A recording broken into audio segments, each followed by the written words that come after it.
Boa noite, amados irmãos. Meus amados irmãos, vamos abrir a palavra do Senhor em Salmo 2.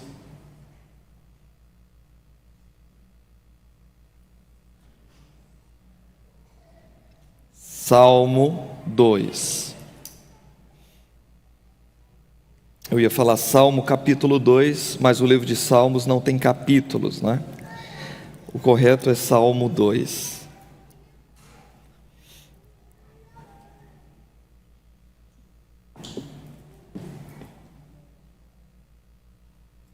Assim nos diz a palavra do Senhor.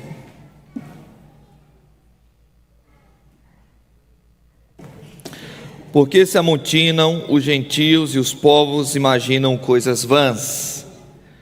Os reis da terra se levantam e os governantes consultam juntamente contra o Senhor e contra o seu ungido, dizendo: rompamos as suas ataduras e sacudamos de nós as suas cordas.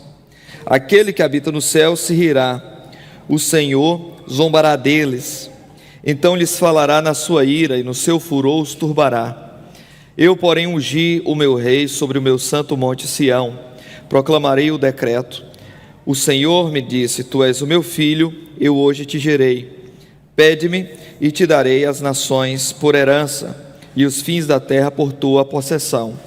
Tu os esmigalharás como uma vara de ferro, tu os despedaçarás como a um vaso de oleiro.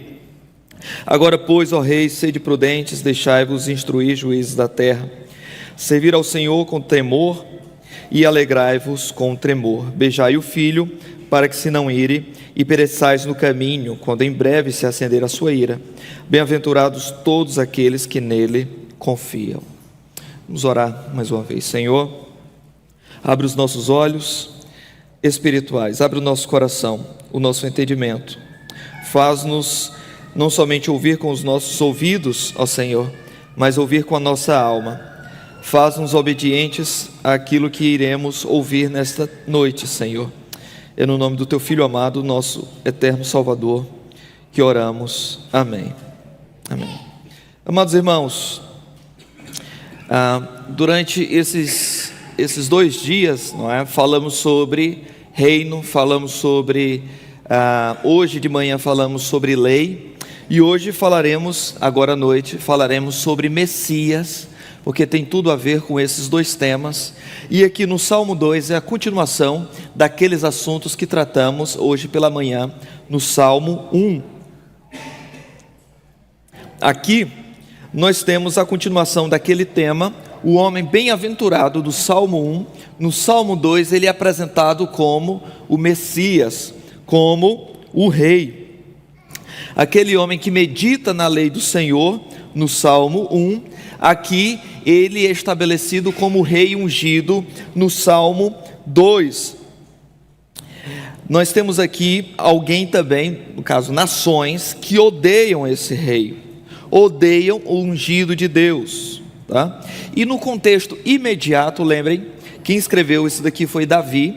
Atos capítulo 4, versículo 25 é dito: porque foi falado através do Espírito Santo por boca de Davi.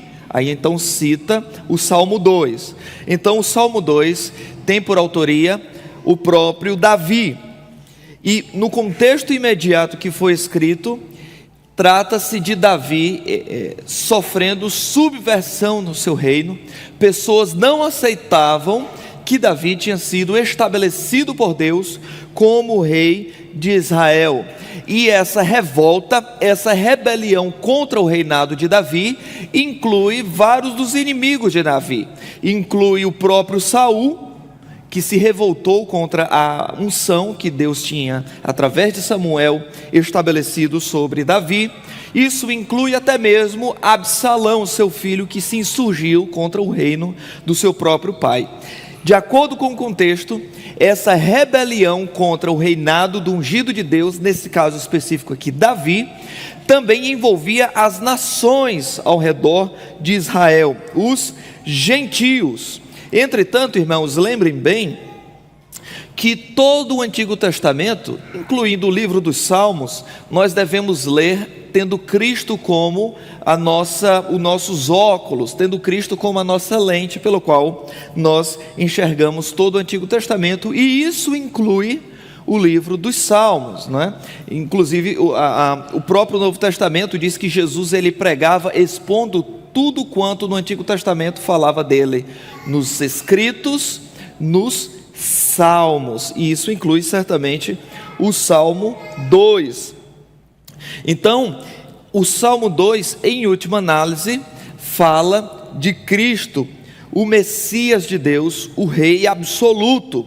O mundo é hostil a Deus, o mundo é hostil a Cristo, é contra Cristo, mas Deus responde a essa rebelião contra o seu reino, e o texto nos apresenta como, tá?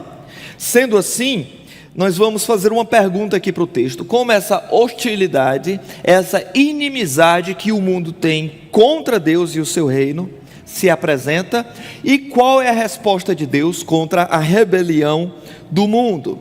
Nós responderemos a essa pergunta entendendo esse texto em 4 pontos. O primeiro, nós veremos a zombaria das nações que conspiram contra o Senhor. Versículo 1 ao versículo 3 é apresentado primeiramente ali as nações contra Cristo.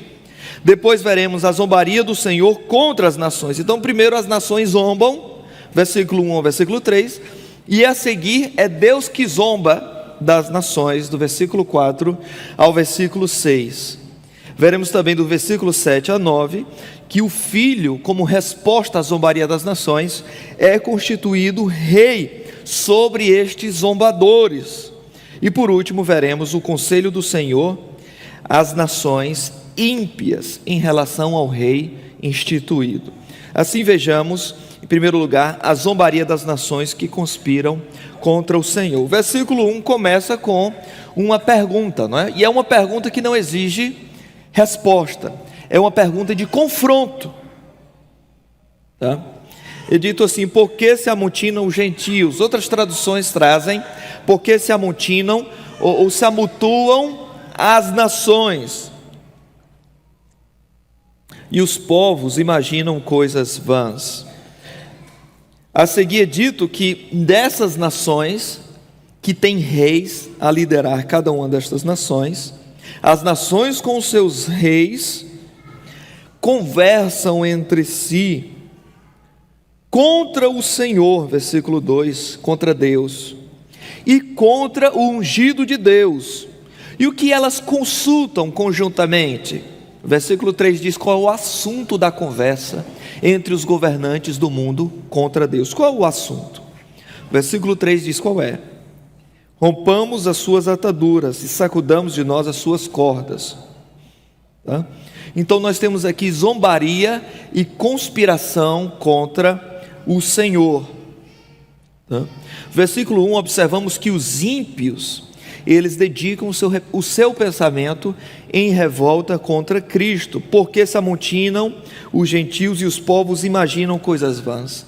Nas nossas traduções tem aí, imaginam coisas vãs, mas aqui originalmente o verbo hebraico é o mesmo verbo utilizado lá do Salmo 1, quando é dito que o homem bem-aventurado medita na lei do Senhor. O mesmo verbo hebraico, medita, do Salmo 1, é o mesmo verbo hebraico do Salmo 2, que falam, imaginam coisas vãs. A ideia aqui, irmãos, é que os ímpios também meditam, mas não na lei do Senhor. Os ímpios, eles meditam em como destronar Deus, e eles meditam juntamente, porque o versículo 2 nos diz que eles estão unidos contra Cristo e o seu reino. Os reis da terra se levantam e os governos consultam juntamente contra o Senhor. E no versículo 3 diz que eles estão unidos para tirar Deus de seu trono, para destruir as leis de Deus e para zombar do santo governo de Deus. Porque quando é dito aqui, irmãos, rompamos de nós as suas ataduras e sacudamos de nós as suas cordas, Essa expressão usada pelos reis ímpios e as nações que odeiam a Deus, a ideia é: vamos nos livrar do governo de Deus, livremos-nos de toda a influência divina sobre nós, sobre o nosso mundo, sobre as nações, sobre os nossos países. Para essas pessoas, o governo de Deus não é um governo de amor. O governo de Deus, para essas pessoas, é como se fossem algemas, cordas que aprisionam e que controlam negativamente essas pessoas para não darem satisfação aos seus apetites carnais. Então eles querem se livrar do governo de Deus. Esse versículo 1 e versículo 2, irmãos, especificamente o versículo 2, estão presentes no Novo Testamento, conforme já foi dito aqui, lá em Atos capítulo 4, versículo 25, acompanhem comigo. É um texto bem conhecido, é uma pregação, né? E é uma pregação, tá? Pedro e João. A seguir, algumas pessoas ouvem essa pregação, são crentes, e eles levantam a voz e dizem: Senhor, Tu és, versículo 24, Tu és o Deus que fizeste o céu e a terra, o mar e tudo que neles há. Então o poder de Deus é invocado aqui nesta oração. E o versículo 25 tem a citação do Salmo 2, que disseste pela boca de Davi teu servo. Aí agora vem o Salmo 2. Porque se bramaram os gentios e os povos pensaram coisas vãs, levantam-se os reis da terra e os príncipes se ajuntaram a uma contra o Senhor e contra o seu ungido. Irmãos, o contexto aqui em que o Salmo 2 é aplicado, é diretamente aplicado à pessoa de Cristo, porque a seguir no versículo 27, ele vai explicar em que sentido historicamente o Salmo 2 aconteceu, ou pelo menos teve início. Versículo 27 diz: porque verdadeiramente contra o teu santo filho Jesus, que tu ungiste, se ajuntaram não só Herodes, mas Pôncio Pilatos, com os gentios e os povos de Israel, para fazerem tudo que a tua mão e o teu propósito tinham anteriormente determinado que se haveria de fazer. Então, os reis da terra, ou essa expressão pode ser traduzida também como governantes, tá? E os gentios, tá? Ou seja, gente fora de Israel, se juntaram contra Deus e contra o seu ungido. Em que momento isso aconteceu na história? Versículo 27 diz: foi quando as autoridades judaicas, tá? E podemos incluir Herodes, rei de Israel, mas também as próprias autoridades religiosas de Israel, se juntaram com as autoridades romanas para assassinar Jesus. Então o Salmo 2 se cumpriu na crucificação de Cristo, porque os judeus, irmãos, eles desprezavam o governo dos romanos, eles odiavam os romanos. Agora existia alguém que eles odiavam mais do que os romanos, era Cristo.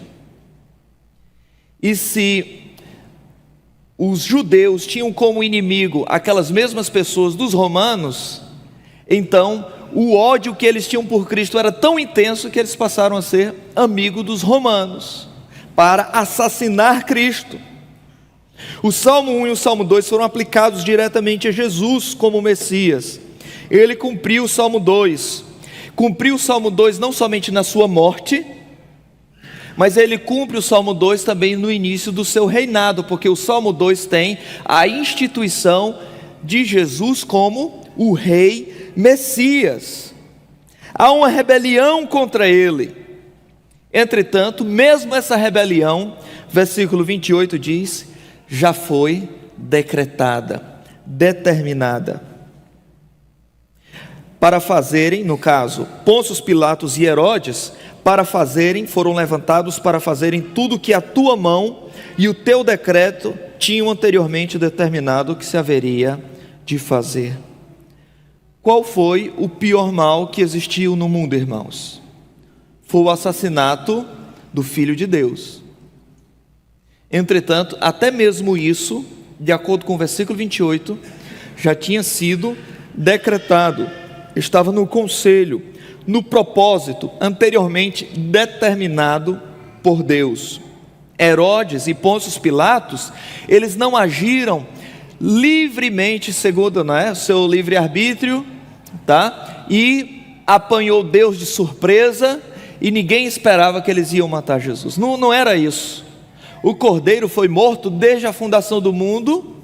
Agora, para isso acontecer, envolveria traição e envolveria Pôncio Pilatos e Herodes também. O Salmo 2 não poderia ser cumprido se Herodes e Pôncio Pilatos não aparecessem na história. Eles foram levantados para fazer tudo o que a mão de Deus e o propósito dele tinham anteriormente determinado. Aqui nós vemos a soberania de Deus em estabelecer Cristo não somente como servo sofredor, mas como rei governador, e isto desde a fundação do mundo, tá?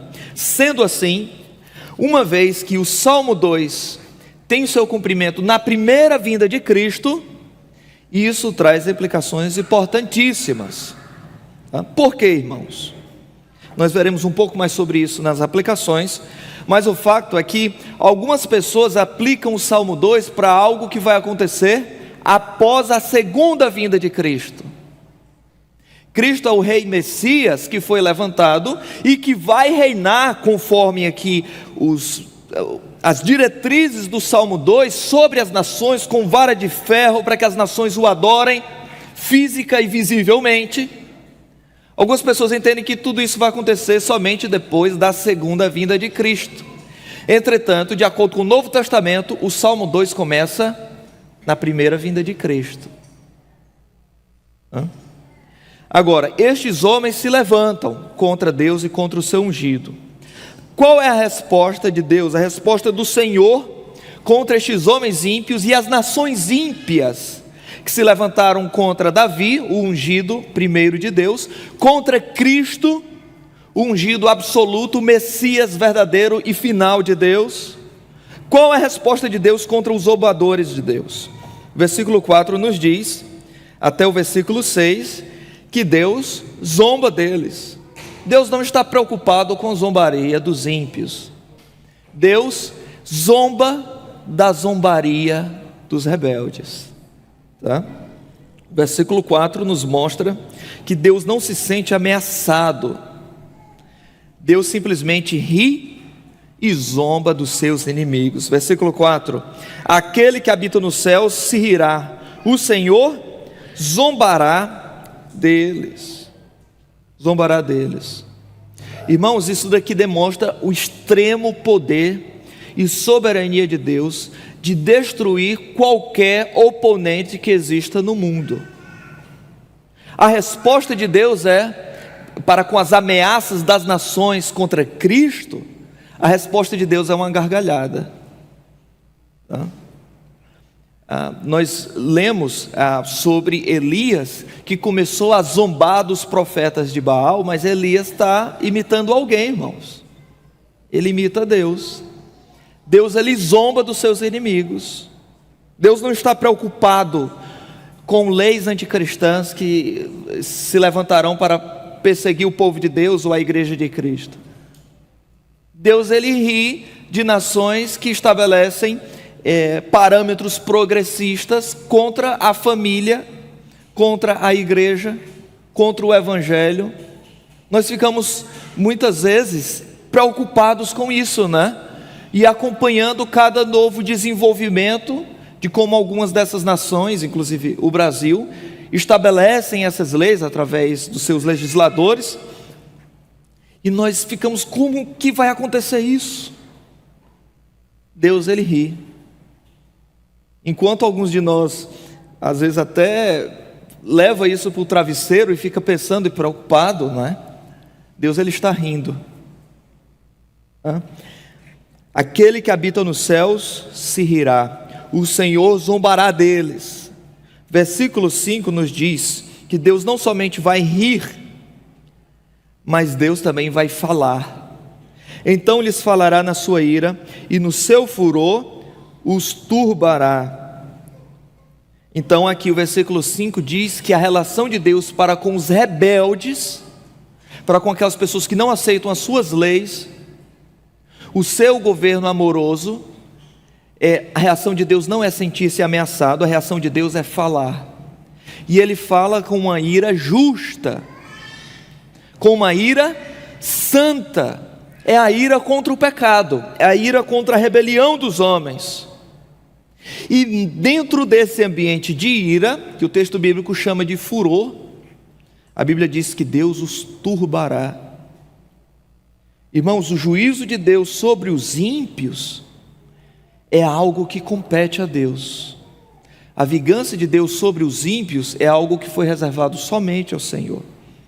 Quando nós estamos injustiçados, quando nós nos sentimos ameaçados por alguém, por uma realidade que está acima de nós e que não sabemos resolver, mas que é contra Cristo, contra o Evangelho. Quando alguém ameaça a igreja do Senhor de forma global e de forma local, o povo de Cristo, irmãos, pessoas que fazem isso, elas responderão diante de Deus. Sendo ímpios, Deus vai tratar especificamente com elas. A Bíblia diz, inclusive, no versículo 5, que Deus os turbará. Deus vai julgar de forma final e absoluta os impenitentes. Algumas pessoas têm uma visão muito romântica sobre Deus como juiz, não é? Muitas vezes eu já ouvi alguma expressão assim: olha, Deus não manda ninguém para o inferno, as pessoas simplesmente vão por sua própria conta. Não é isso que a Bíblia diz. A Bíblia diz que é Deus que jogará o anticristo, não é? E a besta, na verdade a besta e o anticristo, é isso mesmo, no lago de fogo. A Bíblia diz que Deus os atormentará, e aqui diz que Deus os turbará. É Deus que joga no inferno. Os homens, eles já nascem condenados, mas é Deus que condena, é Deus que dá a sentença final.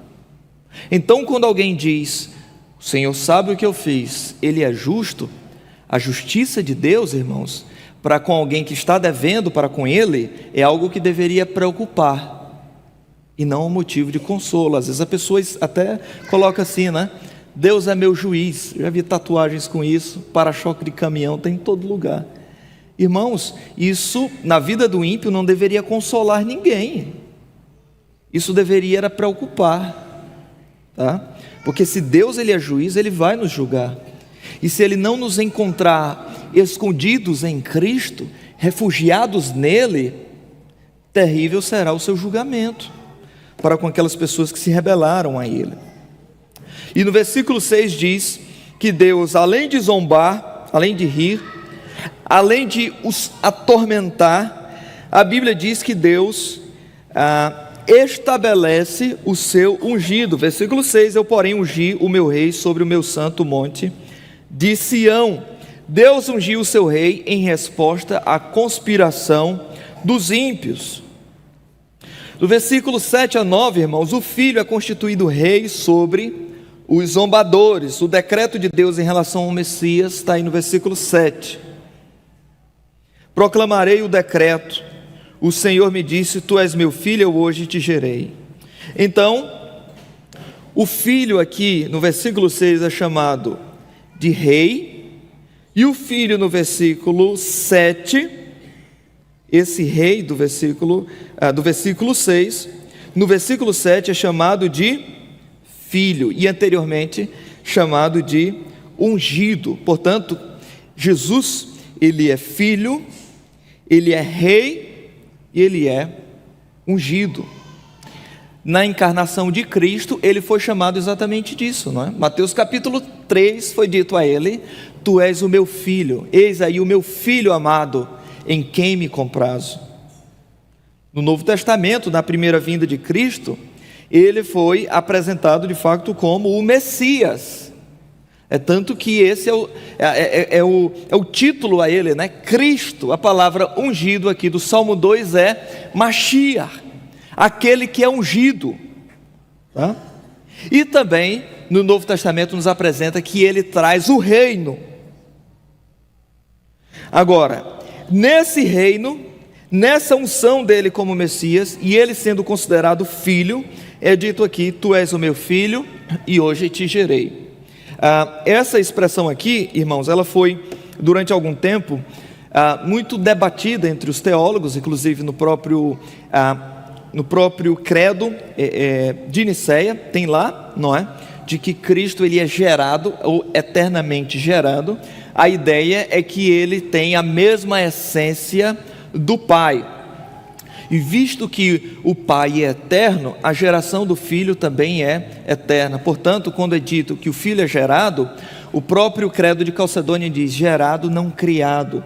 A ideia é que Cristo ele tem o mesmo gene espiritual, a mesma genética divina que o Pai tem. Portanto, geração deve ser entendida nesses termos. Mas o Novo Testamento também apresenta a geração de Jesus: tu és o meu filho, eu hoje te gerei, como aplicado à ressurreição de Cristo.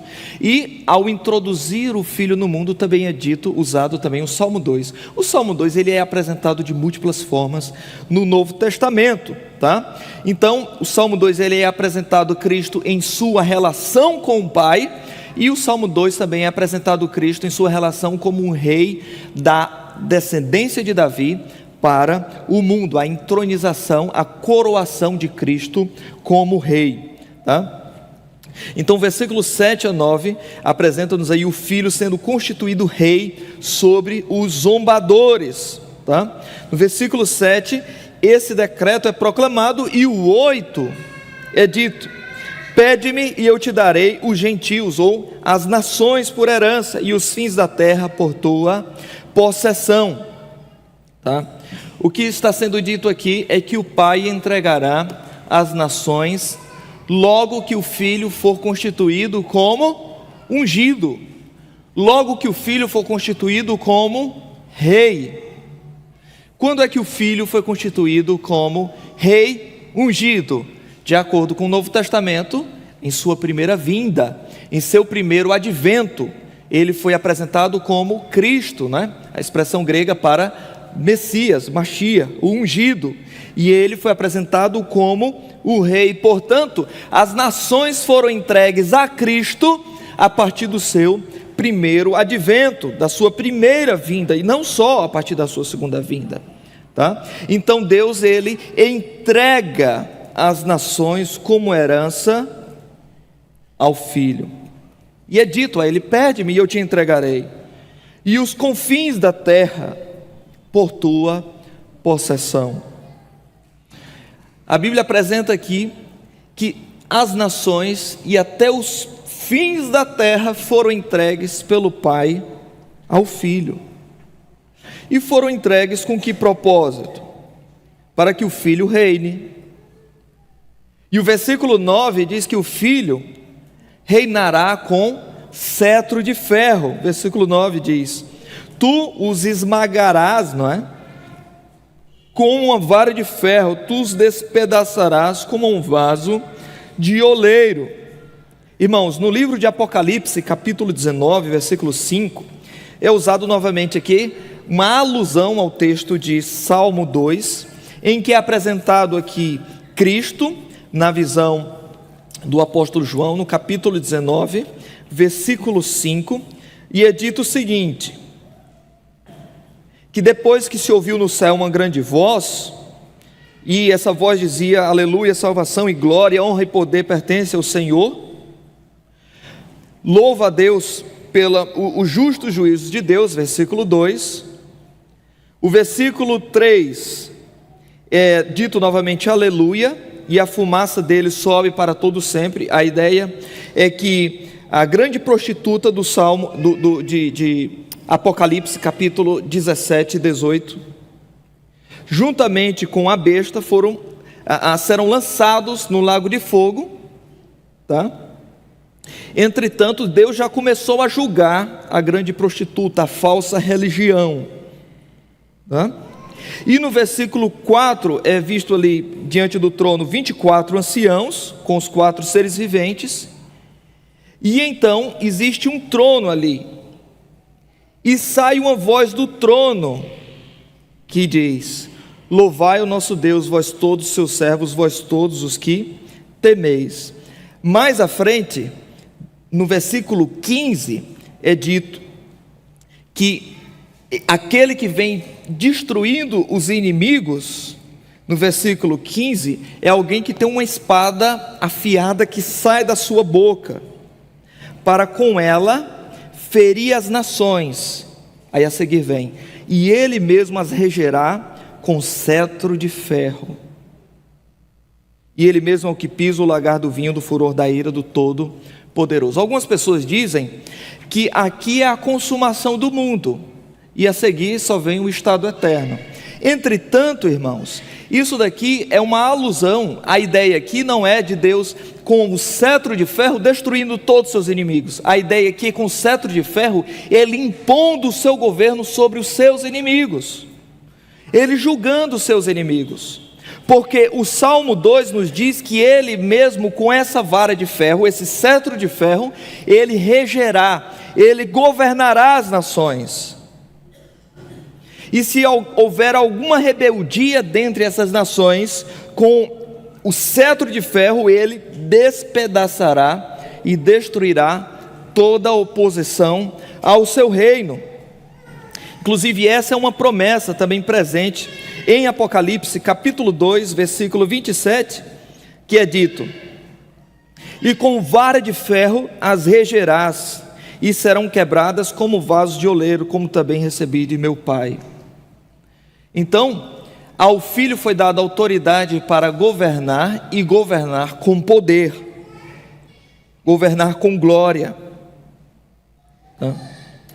A seguir, meus irmãos, o versículo 10 a 12, os líderes das nações devem se arrepender, portanto, enquanto há tempo, porque agora existe o conselho do Senhor. Deus ele dá um conselho: visto que há zombaria de minha parte para com a vossa rebelião, visto que eu estabeleci o meu rei, e ele reinará, governará as nações com cetro de ferro, então para vocês, ó ímpios, só sobra uma coisa: é que vocês aceitem o meu conselho. E qual o conselho do Senhor? Versículo 10: agora, pois, ó reis, sede prudentes, deixai-vos instruir juízes da terra. Versículo 11: servi ao Senhor com temor. A ideia de servir aqui é adorar. Adore ao Senhor com temor e alegre-se nele com tremor. Versículo 12 diz: beijai o filho para que se não ire e pereçais no caminho, quando em breve se acender a sua ira. Bem-aventurados todos aqueles que nele confiam. Os líderes das nações devem se arrepender enquanto há tempo. Versículo 10 diz isso. No versículo 11 apresenta que os governantes das nações são chamados a um alegre temor ou a um tremor feliz. Parecem coisas antagônicas, não é? Mas na Bíblia não é. A intimidade do Senhor para aqueles que o temem. Então alegria e temor a Deus na Escritura estão unidos. O versículo 12 nos apresenta que Deus ordena que esses ímpios reconheçam o seu reinado, inclusive que beijem o Filho. Inclusive esse é o tema desse sermão, né? Beijem os meus pés, porque a ideia aqui é de um rei em que ele tem súditos rebeldes, e esses súditos é dado a eles nenhuma outra opção senão reconhecer o reinado do rei e adorá-lo. Deus ordena que os ímpios beijem o seu filho, o rei ungido, enquanto há tempo, pois caso contrário se inflamará a ira de Deus, eles serão destruídos. Mas aqueles que amam o Senhor, versículo 12, parte B, diz: são bem-aventurados. Eles amam, eles beijam o filho por amor. Eles beijam o filho com alegria, com prazer. E não porque isso foi dado como um conselho de Deus que está com furor, mas porque eles amam o filho.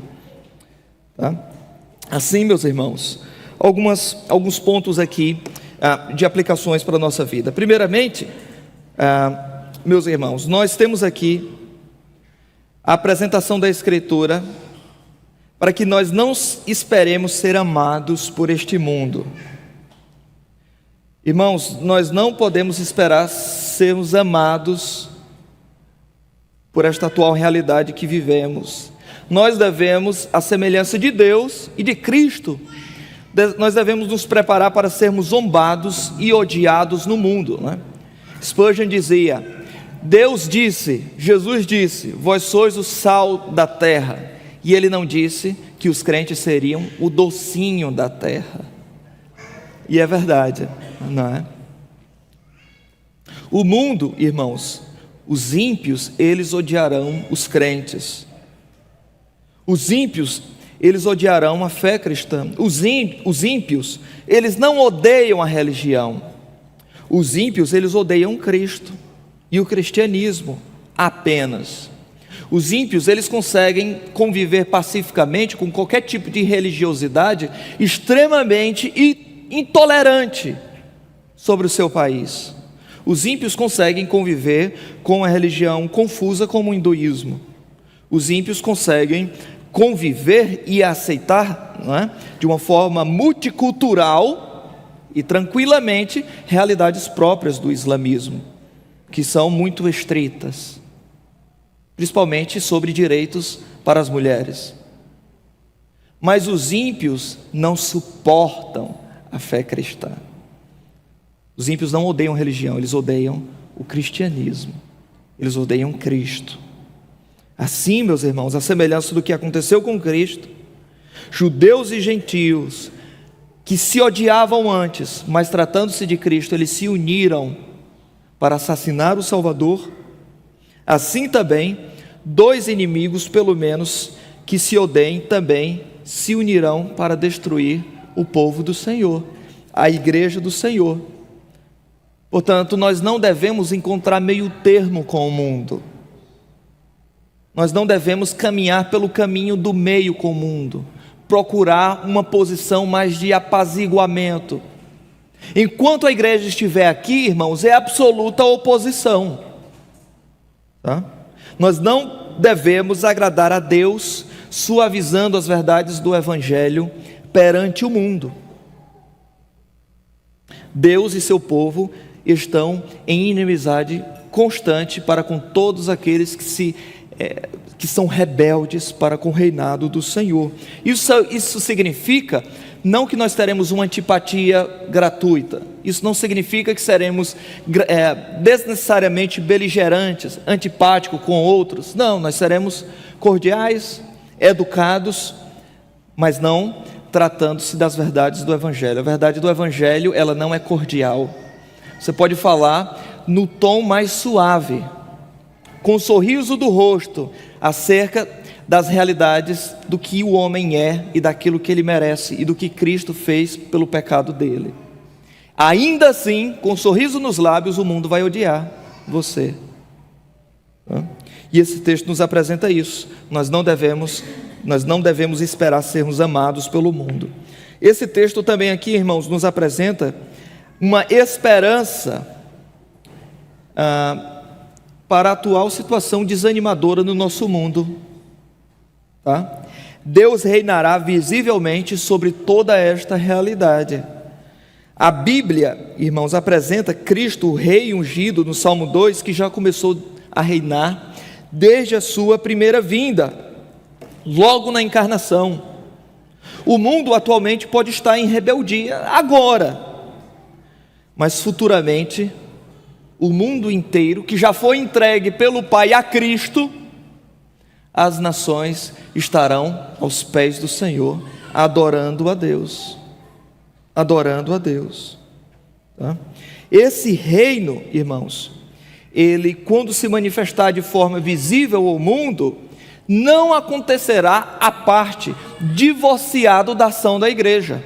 O reino de Deus se espalhará pelo mundo de forma não apenas espiritual e invisível, mas tangível e observável, através da igreja. Nós estamos envolvidos diretamente, irmãos, no crescimento do reino. Não é que vai acontecer algo de uma hora para outra e o reino já começou de forma cataclísmica, não é assim.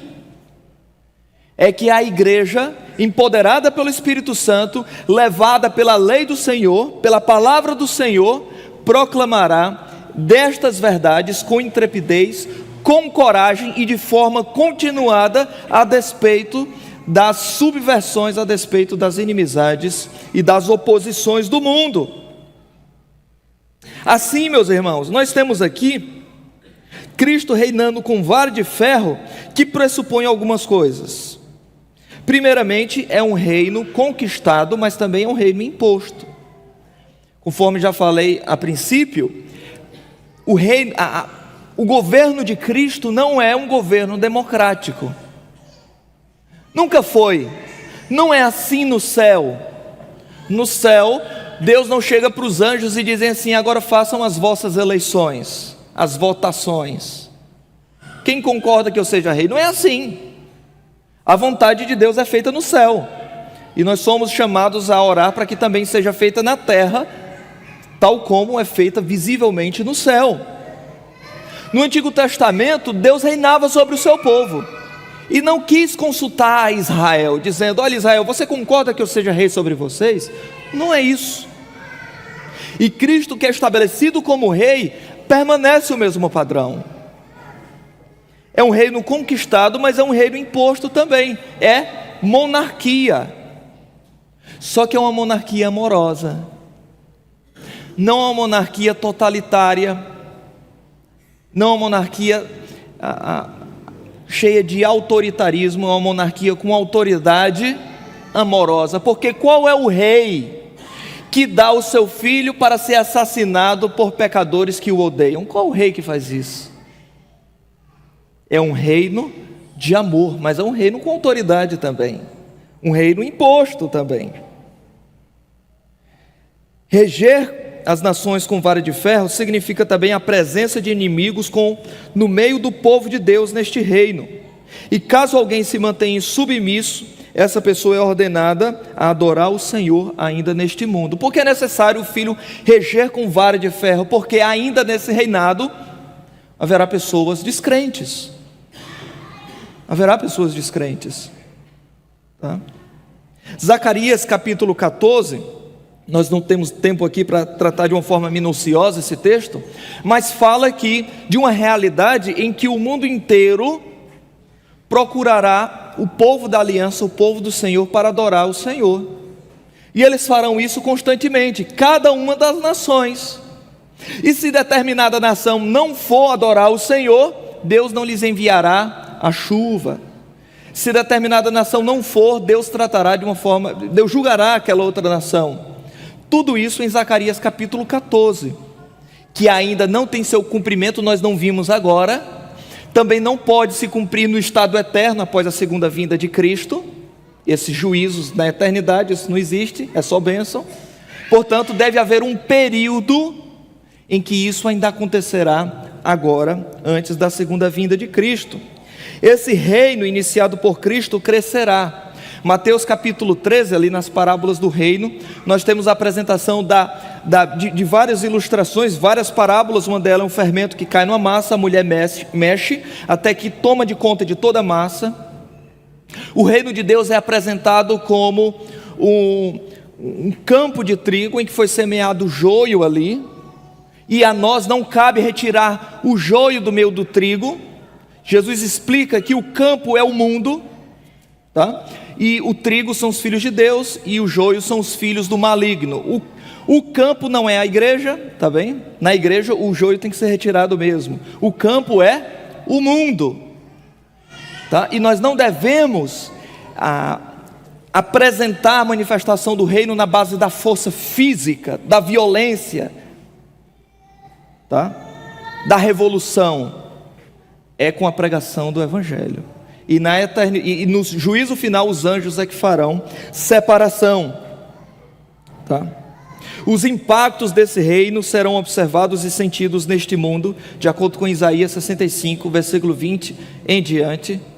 Em todo o capítulo de Isaías 65 é apresentado que esse reino trará sobre a realidade presente um estado que até mesmo vai levar à longevidade dos homens. Aquele que morrer aos 100 anos morrerá jovem. Já pensou um adolescente de 100 anos? Não é? É assim que a Bíblia diz que vai ser. Quem morreu aos 100 anos morreu novinho, ó. Morreu novinho. Isso não pode ser aplicado ao estado eterno. No estado eterno não haverá morte. E agora, pessoas de 100 anos, ainda são bem velhinhos, não é? Mas haverá uma realidade ainda nesse mundo em que aquele que morreu aos 100 anos, morreu muito bem, morreu jovenzinho, adolescente. Os homens gozarão de longevidade, viverão muitos e muitos anos. A influência do Evangelho no mundo, né, aqui é apresentado até como uma alteração na nossa genética presente, né, na forma como nós funcionamos em termos de envelhecimento. Cristo irá vencer e destruir todos os seus inimigos antes do fim.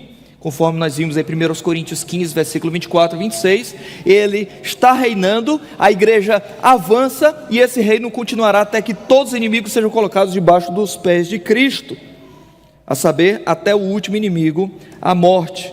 As nações foram concedidas a Cristo por herança e serão todas consumadas até o fim do mundo. Mateus 28, 19 apresenta que Cristo ele dá a grande comissão, não só para a gente cuidar de pregar pessoalmente para as pessoas, mas a ideia é de pregar, discipular e batizar as nações.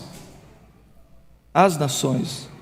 Então Jesus fala que recebeu poder e enviou os discípulos. A palavra do Senhor diz: e vão, preguem, batizem e discipulem as nações. Deus ele está interessado não só em indivíduos, né, mas em países. E Deus que deu essa promessa para a igreja, Ele vai cumprir. Deus, Ele não é o Tom Cruise, não é? Que faz a missão impossível. Os discípulos não recebem uma missão impossível. Deus dá uma missão, através de Cristo, que recebeu a autoridade do Pai, para a igreja cumprir. Tá? Aqui também, meus irmãos, mais duas aplicações para terminarmos. Aqui somos ensinados a não aceitar a lei de Deus como um jugo pesado ou uma algema. O Salmo 1 fala sobre isso, e o Salmo 2, no versículo 3, tratam as leis de Deus, lá do Salmo 1, agora o Salmo 2, versículo 3, os ímpios tratam as leis de Deus como algemas, e eles querem se livrar dos padrões da influência do cristianismo no Ocidente. Enquanto eles tentam isso, Deus está no céu gargalhando. Eles não vão conseguir. Eles não vão conseguir. Irmãos, nunca conseguiram e nunca vencerão o povo do Senhor, a igreja de Cristo. Jamais, não é? Jamais. Não foi assim na perseguição em Jerusalém. O povo foi espalhado e tomou parte da Europa e da Ásia. É assim que o livro de Atos apresenta. Durante os 3, 4 primeiros séculos de perseguição, Tertuliano chegava a dizer que o sangue dos mártires era a semente da igreja, porque quando os mártires eram assassinados no Coliseu, outras pessoas observavam aquilo e eram impactados pelo Evangelho e eram salvas. A cada sangue que caía no chão, nascia mais um cristão. E foi assim durante a Idade Média, a Inquisição Católica, não parou o povo de Deus. O povo de Deus cresceu e Deus trouxe avivamento. Século XIX, o tempo das missões. Século XX, mesmo durante a perseguição nos países comunistas, Deus tinha guardado os seus eleitos, né? Eu lembro do avivamento que aconteceu na Romênia, no meio do governo totalitário de Ceausescu, um ditador, em que não somente ali, mas em outros países também, da cortina de ferro, havia-se o hábito de as Bíblias eram transformadas em papel higiênico, e isso de propósito mesmo, para zombar da fé cristã. Acontece que eles queriam zombar com tanta ênfase que o papel higiênico era tão mal feito, né, com o papel da Bíblia, que às vezes tinha pedaços até inteiros de versículos da Bíblia que eles deixavam de propósito para zombar, quando alguém levasse o papel higiênico para o banheiro. Sabe o que é que aconteceu? As pessoas começavam a levar o papel higiênico para ler a Bíblia no banheiro. e Deus começou a salvar pessoas, né? E a ditadura na Romênia, através de Ceausescu, caiu, e em toda a cortina de ferro.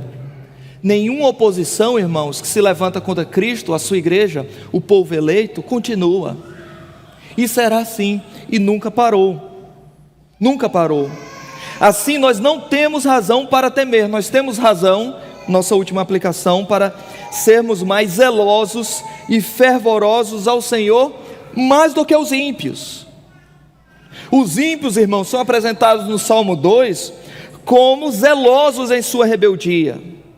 Os ímpios, no Salmo 2, eles são apresentados como gente que está unida. Eles estão conspirando contra Cristo, embora, né, aquelas absurdas teorias de conspiração, né, que são muito cheias de imaginação, elas devem ser desconsideradas por nós, mas a Bíblia apresenta um tipo de conspiração mesmo. Aqui o Salmo 2 tem a verdadeira conspiração, é o mundo contra Deus. O mundo está unido contra Cristo e contra o povo de Cristo. Mas os crentes, irmãos, não poucas vezes são lentos, divisivos e têm dificuldade para estarem juntos promovendo a causa do Evangelho. Irmãos, nós somos chamados a sermos mais diligentes e mais zelosos do que os ímpios que estão unidos contra Cristo. Assim, a minha oração é que o Senhor conceda-nos mais amor, fidelidade, união, fervor na sua causa, que possamos nos envolver mais, contribuir mais com o nosso tempo, com as nossas finanças, com os nossos dons, no meio do corpo de Cristo, para o avanço do reino. A Bíblia diz que os filhos das trevas são mais prudentes do que a luz, mas isso não é um mandamento, não precisa ser assim, tá? Agora nós somos chamados, irmãos, como povo do reino, a avançar, e precisamos orar para que o Senhor faça isso entre nós. Vamos orar? Deus amado, obrigado pela Tua palavra. Ó Deus, concede-nos amor, fervor, compromisso com a Tua causa, dá-nos porções copiosas do Teu Espírito para nos fazer avançar no Teu reino. Faz com que o Teu povo cada vez mais se envolva, Senhor, e vá de contra as portas do inferno, que não possamos ter uma atitude passiva, entendendo esse mundo aqui como a nossa casa, mas como um campo de batalha, Senhor. Ajuda-nos nisso, no nome de Jesus, amém.